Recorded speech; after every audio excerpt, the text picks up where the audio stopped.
This week, we're boldly going where no hottie has gone before. It's time for the fourth installment of our most popular series, Just Stop. And do we have some good ones for you? We're talking about fighting the algorithm, getting paid in full, and hunting for unicorns. Let's go!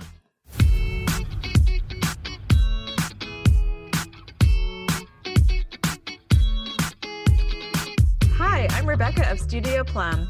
And I'm Shaun of Renstead Interiors. We're interior designers Turned internet friends. turned real life friends. Welcome to the Hot Young Designers Club podcast. We're not that hot. Or that young.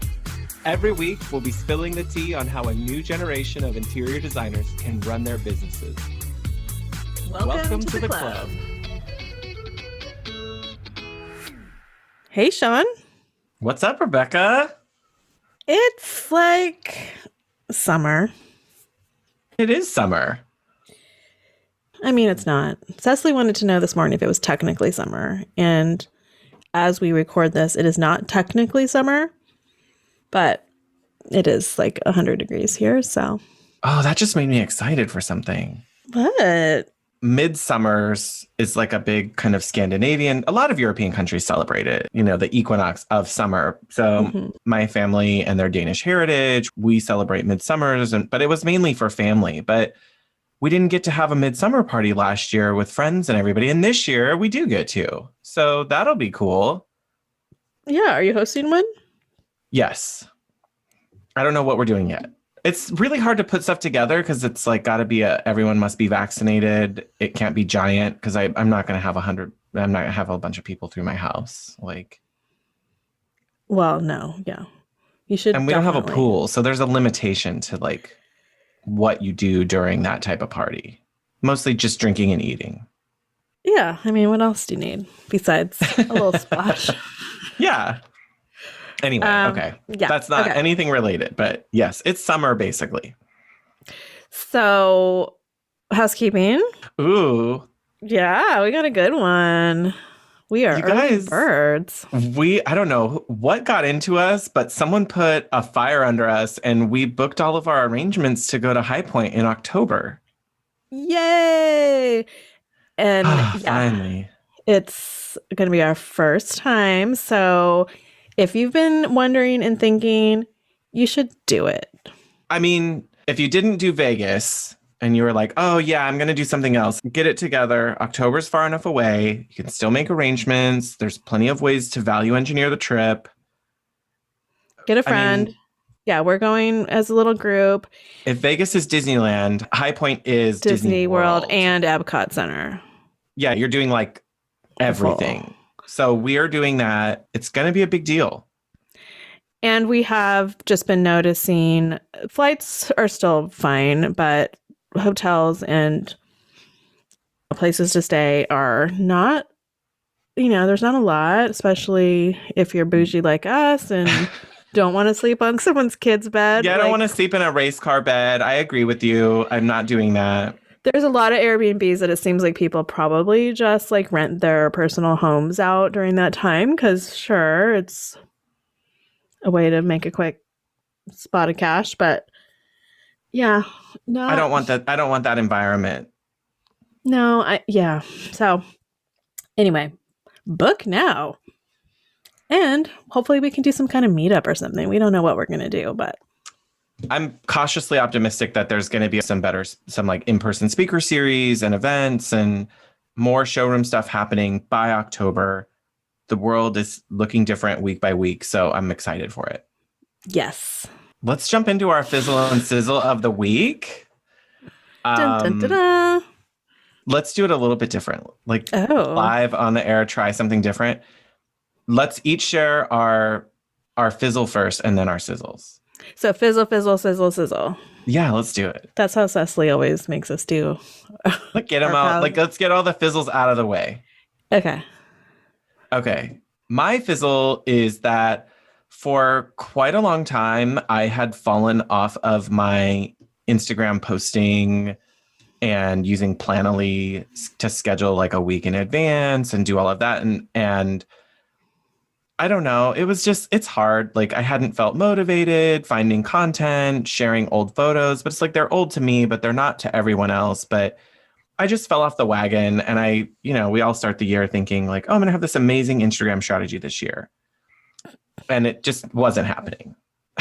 So Yes, I'm feeling just this. I'm just barely starting to get back in the groove of posting regularly again and pulling myself together to post on stories. So if anyone else out there, the hotties are listening and you're feeling like I fell off, I haven't been doing something regularly, I know I want to, like there's no like big event that's going to happen to make me rip off the band-aid. I just had to start getting back into it.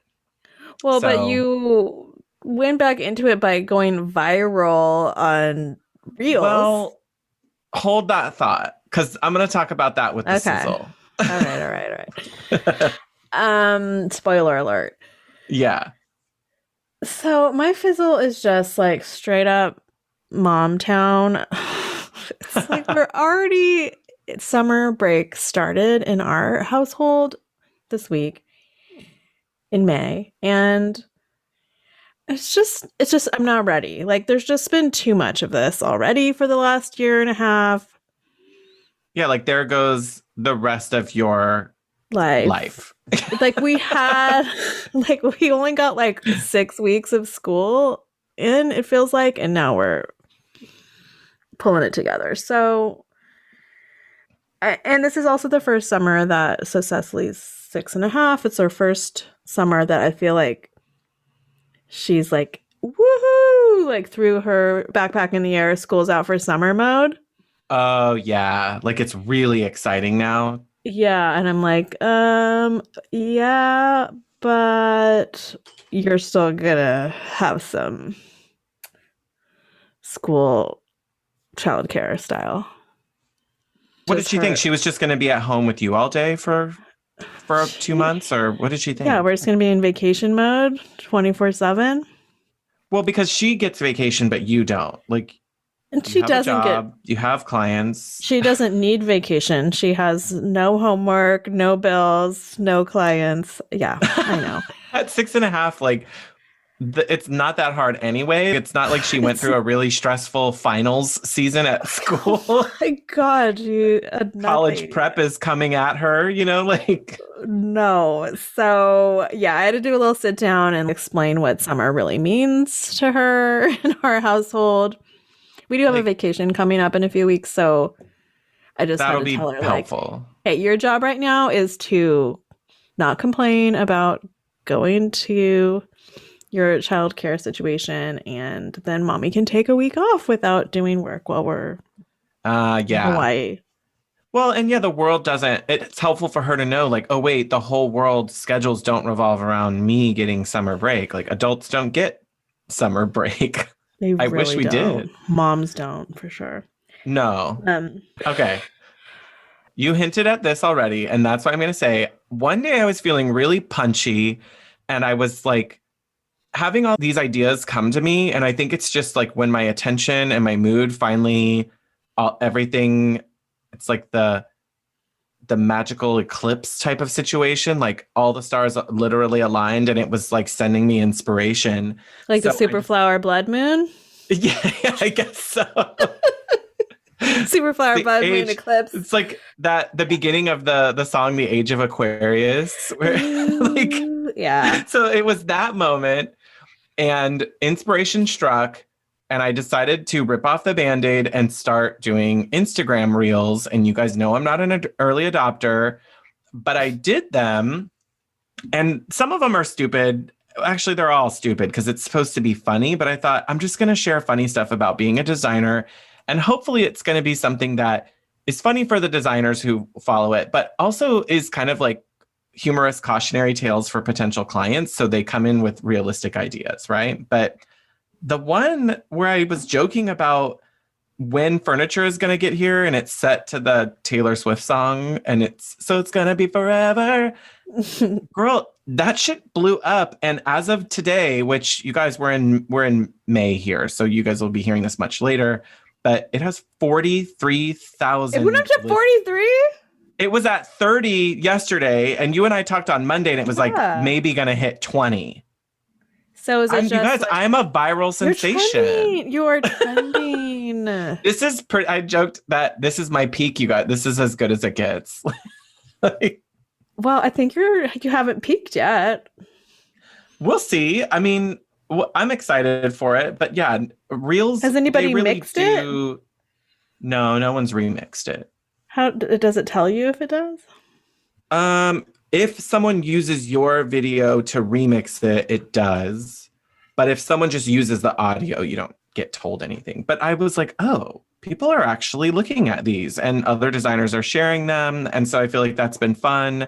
So shout out to those of you who've made your way over from Hot Young Designers Club, following me through Instagram stuff. And then now you're here. Welcome. Yeah. I mean, I think your reels are really funny.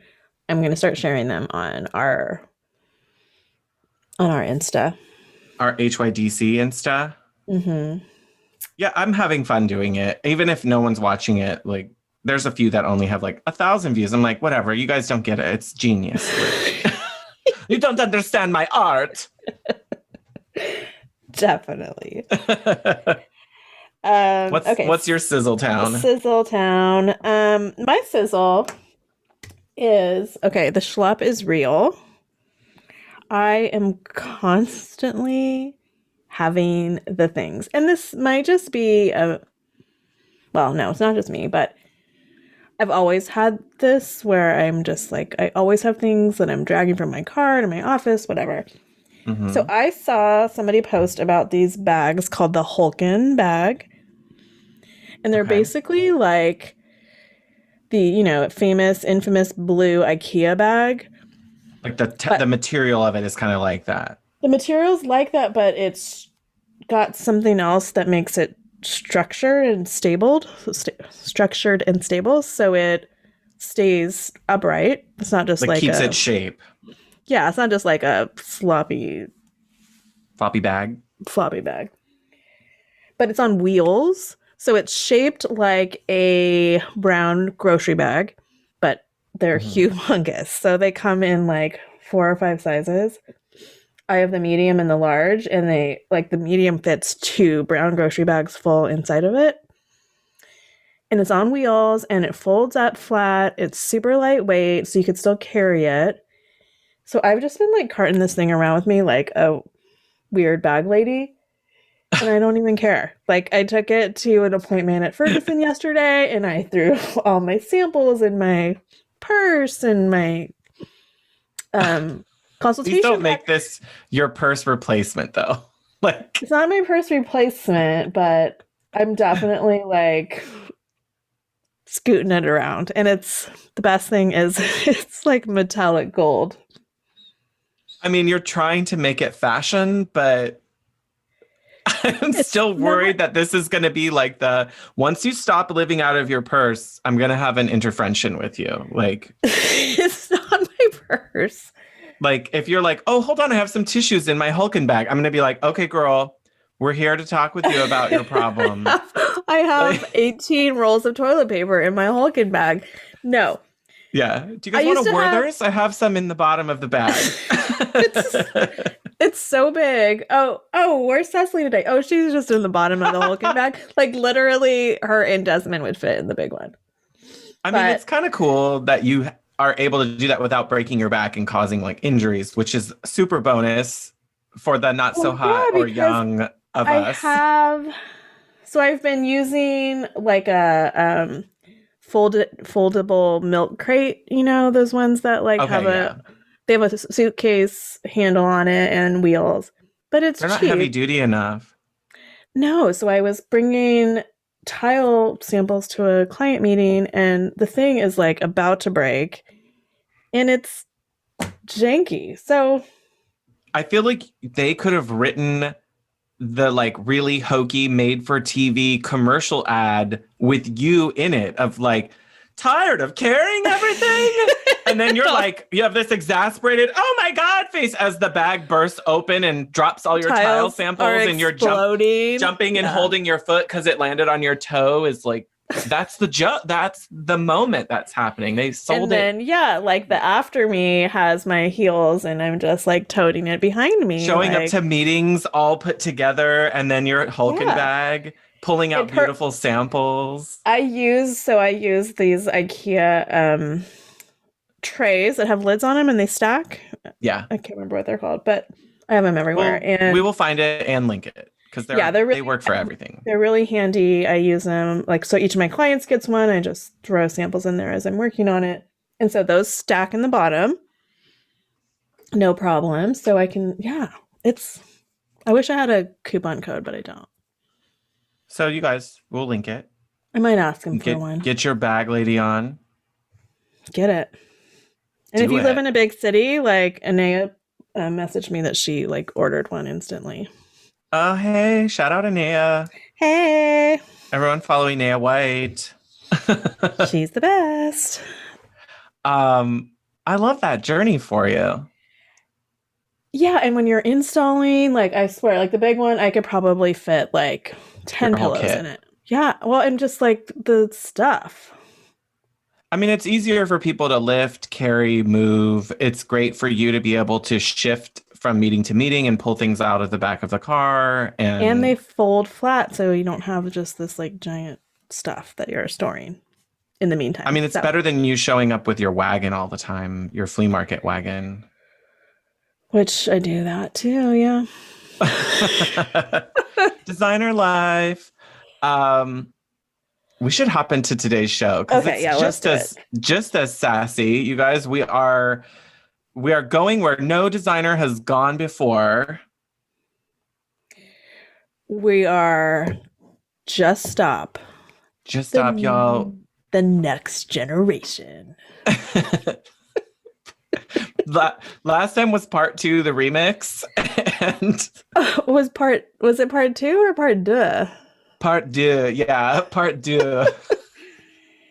So we're just going to keep it going as the inspiration strikes. We gather these random thoughts that we're like, oh, okay, this isn't really like meant for an episode. And we wait till we get a few ideas together and then we drop them in for you. Basically, it's just a long running inside joke for us to come up with stupid titles and then figure out what we always usually write the title first and then we come up with the episode that's going to support it. There's always things that we want to just tell people to just stop. So, you know, we're very opinionated. So, let's just let's start at the top. Okay. My first just stop is I need everyone to stop asking for a magic solution to a problem when you know very well it doesn't exist. And I usually call it unicorn hunting. mm-hmm. For example, there was a designer asking for advice because an electrician had installed the switch box in a kitchen. So visually for you guys, the upper cabinets and lower cabinets line up to each other, but the switch box was lined up outside of that. So the backsplash was going to have to like cut through this weirdly placed switch box. Mm-hmm. So instead of the backsplash going in a straight line up to the top from the lower cabinets to the upper cabinets, the switch plate section was going to interrupt it. It was like like the cabinets ended. Like it was like. Yes, exactly. And she was basically asking for some magic solution. The question was, what's the solution that would fix this without having them move the box? Girl, there is not a magic solution for that. You have to move the box. It's not unheard of. It happens quite a bit. It's very normal. It's too bad you didn't catch it during an electrical walkthrough. But now that you found it, at least you caught it before they put up the backsplash and said, sucks to be you. Like, and it's like $100 or like, what are we talking here? It's not it's not a huge change order. Cut the drywall, move the box, patch the drywall back. Like this shit happens. It happens everywhere. You have to fix it now. Hey, guess what? Next time, put it in your drawings so it's not on you to have to fix it. And it's not a change order because you can show the contractor, this is what the drawing called for. Why did you build it that way? Like, that's the easy part.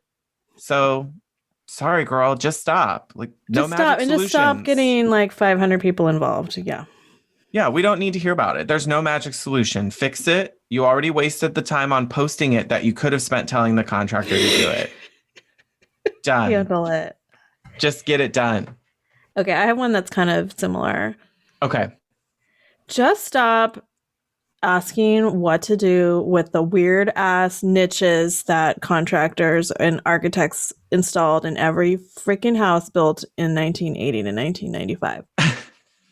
And niches Just get stop. stitches. Niches get stitches, bitches. Just stop. There's one solution, and it is not put a faux plant in it, get some big baskets. Oh my God, no. The one solution is fill it in and close it the fuck up. That's the only solution. God. Close the niche, close your mouth. Let's move on. God, just stop. Just stop. Stop asking. Hey, I have this project that has 20-foot ceilings in the entry and 4 random niches. Yes. What do I put in them? No, you don't Nothing. put anything. You don't put anything. Entry niches. I always, and you guys know, like I'm calling it, I forget what you called it, the harbinger of taste or something. The dictator of taste. Dictator. Harbinger sounds much more threatening, which, yeah, it is the idea of whenever I read someone who makes the suggestion, oh, it could look nice with a really big piece of art in it. I'm always like, you have no taste. No taste. Like, nope. Just stop. Just stop. Nope. And then they're like, some dried reeds would look great. Nope. Nope. I don't know where you live. Draw but attention to it unless there's a No. real function. Like there are some niche situations that are intentional, like your office, like my bed. Like there's reasons for them, and we created them for. But these were just like, what should we do with this big flat wall? Let's add some. They put some niches on them and they threw them up, and it's and they're like 3 feet by 8 feet long. Like nothing fits in there, and no. Anything you do isn't going to look good. It doesn't matter. Anything you do. Just stop asking. It's similar to yours. There's no unicorn that's going to strike a pose in there and look great. So and drywall is so cheap, you guys. Like the drywall and the painting is, if you put any quality level of decoration or anything into it, it would have just been cheaper and easier to just wall it off and then use that budget for those accessories somewhere else in the room. Like, and then just stop saying there's no budget for doing that. Then why are you asking? Don't take the job. If they can't fix their fucked up house, then don't take the job. And that's the hard part for designers, is to be able to say, then we're not in a place to start. Call me when you have the budget to think about this. This is not what we're doing. Let's work on another room right now then, instead of this room where you don't have the budget. Sorry, the architects invented this.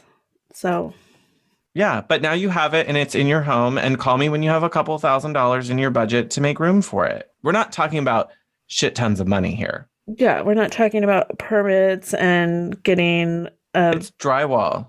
It's drywall and paint is what we're talking about. That's, if you can't afford that, then what are we talking about? I don't understand. So just stop that too. Stop. Okay.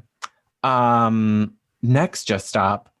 We need to just stop giving clients goods or merchandise without marking them up. You're supposed to be running a sustainable business, which means that you need the money from markup revenue for when things go wrong. Maybe not that job, maybe not that table, maybe not that thing, but you're going to need it for something else. So yeah, maybe you marked up some side tables and those were perfect and those arrived great and the accessories were great, no damages. But then a couple projects down the road, you're going to have a sofa that arrives with a problem with the upholstery, and you have to buy new upholstery. Or you make a mistake that you do have to eat it, and you need that revenue to fill that. And it's just, if the fabric cost for us is $50 a yard, then you need to be much closer to doubling that price to $100 a yard when you sell it, quote, to the client, because you need one, you're going to need it for functionally to sustain your business. But two, you deserve to make money by having access to designer pricing. You are worth it. You deserve it. It's the benefit of you being a designer is you do not sell things at your discount. You need to be able to make money off of it. Yeah, it's the business model. And three, we should also be educating the world of clients what things actually cost. Oh, completely. Don't sell this version of, well, the real cost is the discounted price I get it at. No, clients should know that the MSRP price is where we're starting from. And if they get anything better than that, they should just be super excited.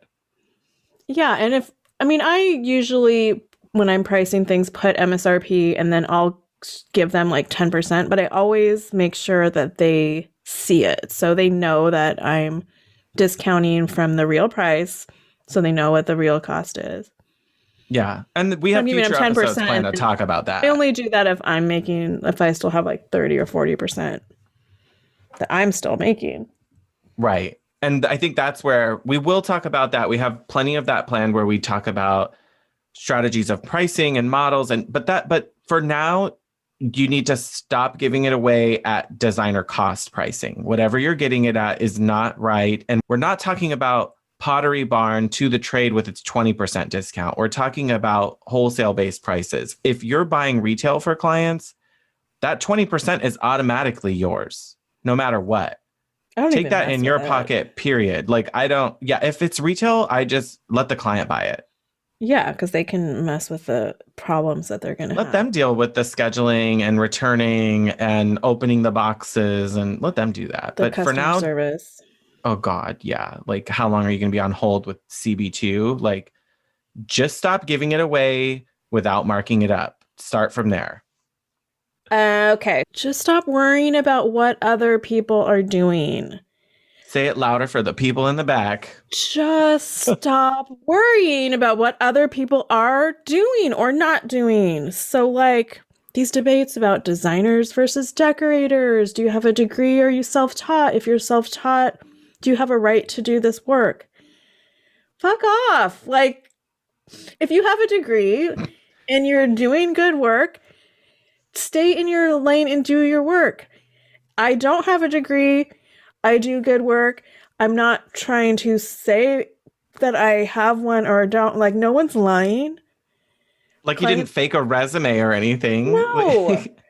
And I don't take on things that I can't do or don't know about without the help of somebody who does. So Don't worry about it. State requirements are different in each state. I know some states do. This does matter. Yes. So, okay. Then that means they're falsifying and they're breaking some kind of law. That's different. That's not what But also, is that your business? Like, you're going to whistleblow everybody? Right. What are you going to do? Go report everybody in your, like, that's, you know what, that's like, Shaun and I have this joke about being petty, where if he's being petty, I call him Petty Lapone or Petty LaBelle. So that's a whole new level of petty. Like, and if you do that, like, just back off of the people. It's not your thing. Like, and just focus on building yourself up. Because my point is, if somebody is running a bad business, it's gonna get figured out. Someone's gonna report them. They're gonna or they're gonna have a bad lawsuit that goes awful at some point. Like, but in the meantime, don't let it stop you from doing great work. And stewing and getting so bitter. Like, this came up in a Facebook group, and I'm like, okay, she is bitter about this. Like, it's really like in her cross. So I went to some of her other posts and they were all negative. So even if you are in the right, quote unquote, or you've got a point, it's still like you're just like poisoning yourself. Now you're poisoning other people, making them feel bad about what they're doing, even if they're not doing anything wrong.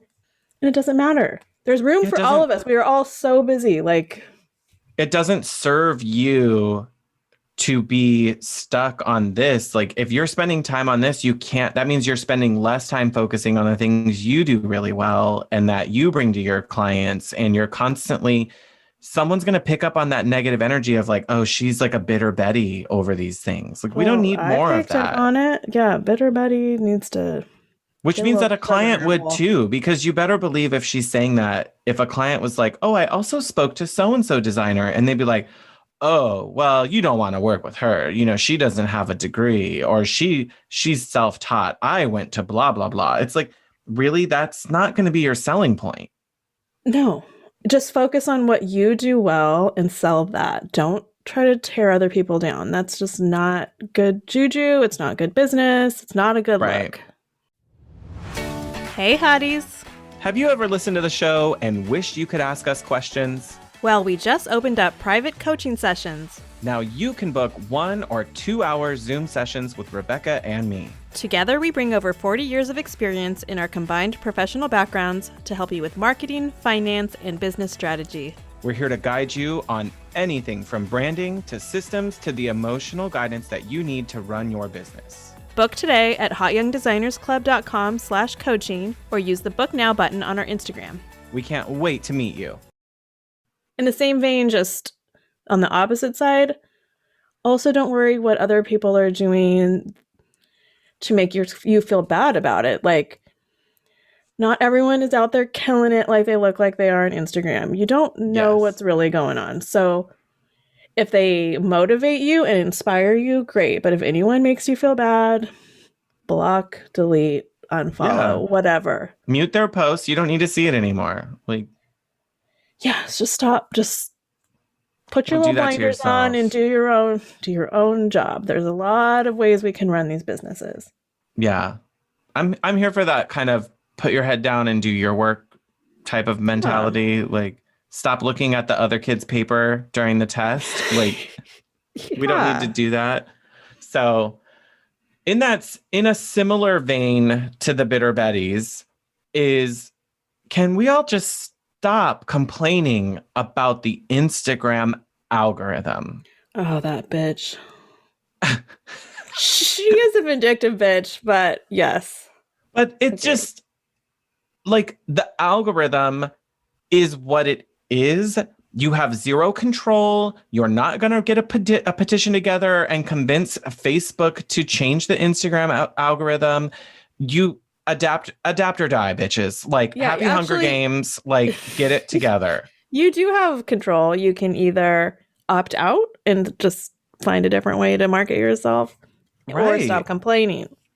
Yeah, we don't own Instagram. And guess what? It's free. We don't pay to be part of it. So we got to get over this idea. Like, you can't do anything about it. So stop complaining about the algorithm. It is what it is.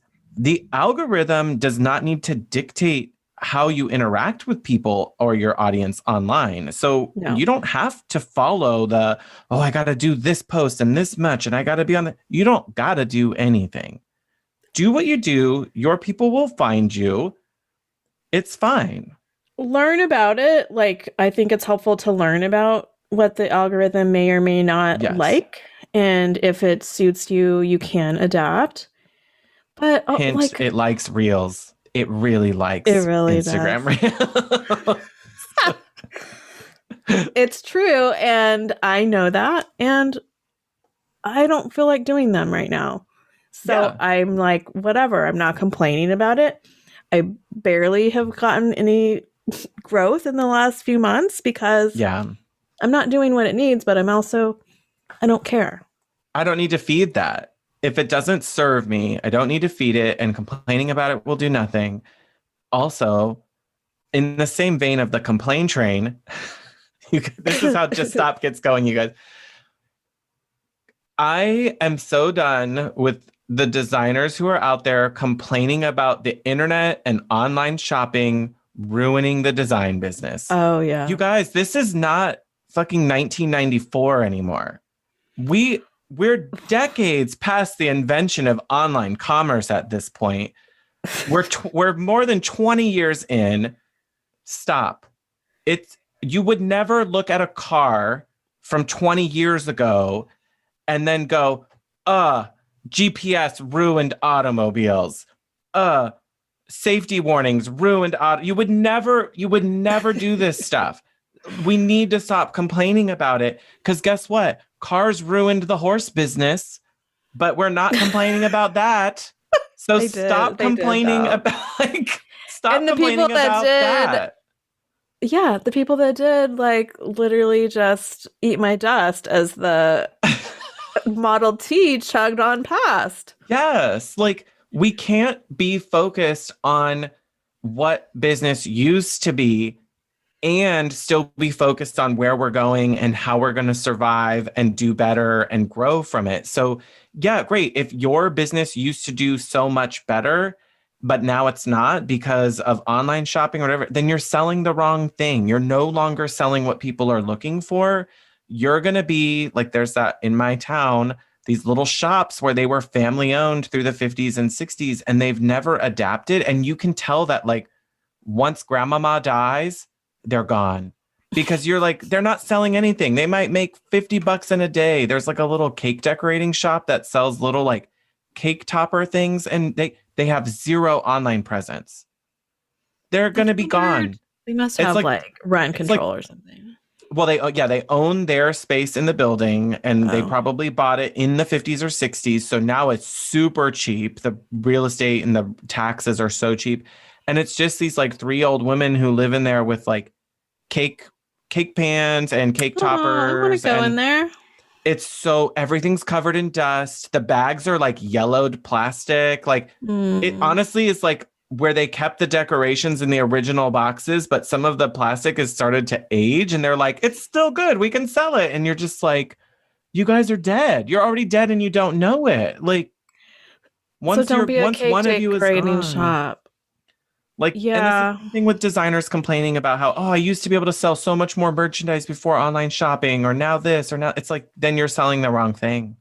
Well, and I think it's okay to, again, have the awareness of what's happening. There's change afoot, Mm-hmm. more in the way it was, but then, yeah, move on. You have to adapt. Yeah. You're selling to the wrong client then. If your client was now taken by online shopping, who's your next clientele, your ideal Right. Because a clientele? lot of people don't have time for all that. Yeah. So just stop And complaining about it. and there's certain vendors that are kind of slippery and sneaky, and yeah, they don't Mm-hmm. serve the trade like they used to, so don't support them anymore. Yeah. There are Find still a find a new one. find a new one. I think that's the part of the adapting is, who's your new ideal clientele then? Who are your ideal vendors? It's time to change that. Like it's not working. Let's not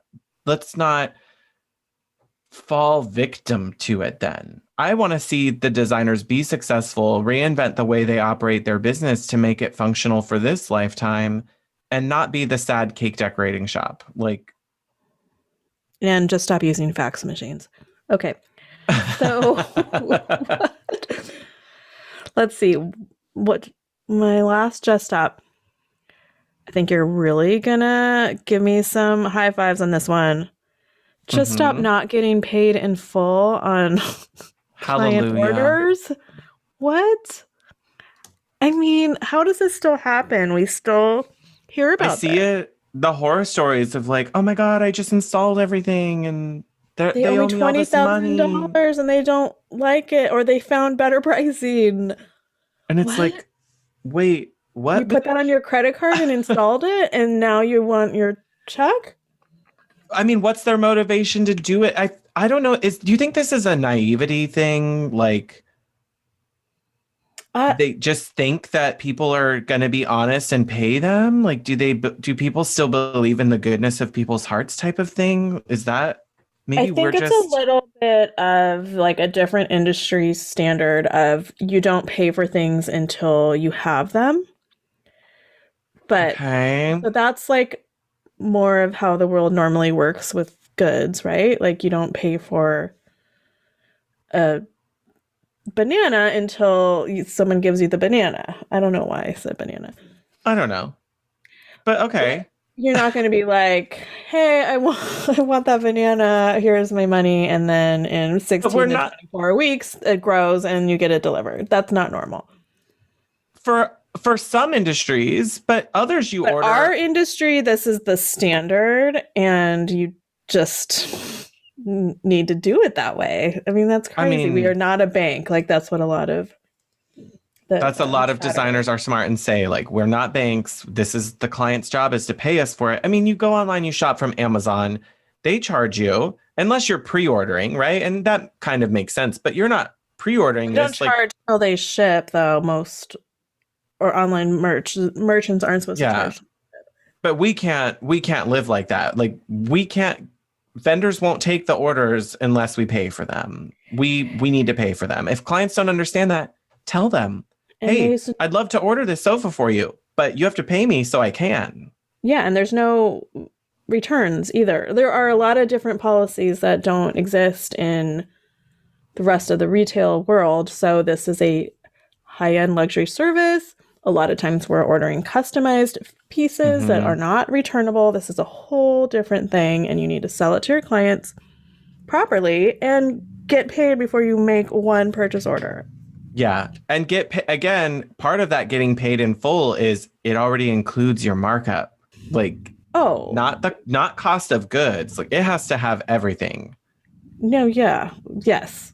Full payment, everything included. Get as much as you can. Get too much, you guys. Get extra. Have your buffers for shipping and receiving and all of build in some numbers to that. So that way if someone does try to get uppity with it and they don't want to pay something, they've already fronted so much money that they're going to be really nice to you about it because guess what? You're holding any potential refunds or overpayments, Oh, now not you are a them. bank. I mean, keep the extra. That's what retainers are. That's why I love retainers is get a good chunky retainer. So that way they have to play nice with you if they want to get that back too. It's like, great, we're happy to refund your overpayment from the retainer once you've paid for all those goods in full. Like, Right. otherwise, they're shit out of luck, not you. Yeah, so 100% paid in full on product. Yes. I mean, And a I wait good, until it gets deposited and accepted into my bank. Like, and then on that note as well, get paid with a check. Do not take a credit card for product because that shit can get canceled. I don't know if we've talked about that before, but horror stories are out there. I know. I think They can dispute I their credit card understand. company. I understand the risks after having worked at the bank. There are a number of risks involved with it. I can understand it for I know there's different schools of thoughts around it, but I prefer to just have full payment. They can send me a wire, they can give me a check, but I get paid and otherwise you got to go through the whole deal of proving it. There is a really small percentage of cases that are actually approved for goods because you have to prove as the merchant that you actually sold and gave them the goods. Um, But in the but meantime, it's a paperwork has like a complete headache and it can like tie up your books. So, yeah, if you're short on capital or you don't have a big reserve built into it, that's really going to mess you up when someone does try to dispute a $40,000 furniture claim. That could cripple your business. So if your business is in a place where you have sufficient capital to back up things like that, great, do it. Otherwise, I would say work at a scale that's more achievable. yeah. So, get a check in full. I actually take credit cards for my service time, my design fees, but that's Yeah. just me that's out. I don't have a It's a bill that's due. it's a Um, smaller percentage of those like furnishing purchases. yeah. So, let's just stop that. It's like again with the industry standard of it all, like we need to elevate and like all be in this together and not have weird rogue situations that I don't know makes this all look bad and shady. I mean, it does look weird when if there's two or multiple designers in the same area and one of them's like, "Oh yeah, I don't charge you till you get it." And then everyone else is around there going, "Well, we don't do that." It makes everyone else start to look weird. Yeah. Not it makes the exception look like the norm, which is not how we want it to be. So, I think a lot Right. of it just comes down to the savviness of you have to show that you're just as savvy of it's a risk to you. That's why we don't do it. Yep. and just be confident with your ask, and people just do it. And I just explain it all up front. Like, I don't have issues with that because I just tell people from the beginning, this is how it works. Mm-hmm. This is how it works. We're going to order stuff. You're going to pay for it. Bam. And then you're going to get it delivered and you're going to love it. Bam. And then you're going to just stop. Just stop. People. I think we're here to this help. was a good. This is what we do. We're doing the Lord's work.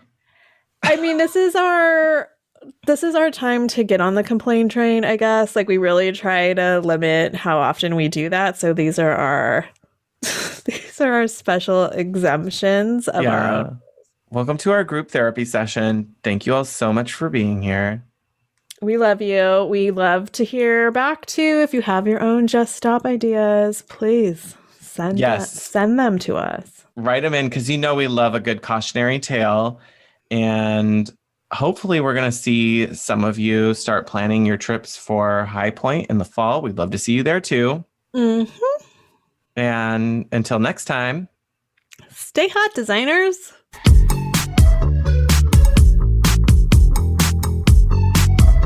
Thanks for joining this meeting of the Hot Young Designers Club podcast.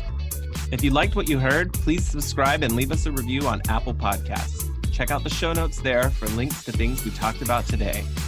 We are keeping the conversation going on Instagram, so don't forget to like, comment, and follow at Hot Young Designers Club. You can find Rebecca on Instagram at Studio Plum. And you can find Shaun at Renstead Interiors. That's WRENSTED. And just stop disclosing what our wholesale prices are. Thank you. Thank you so much. Thank you, mean it. Smooches. Thanks.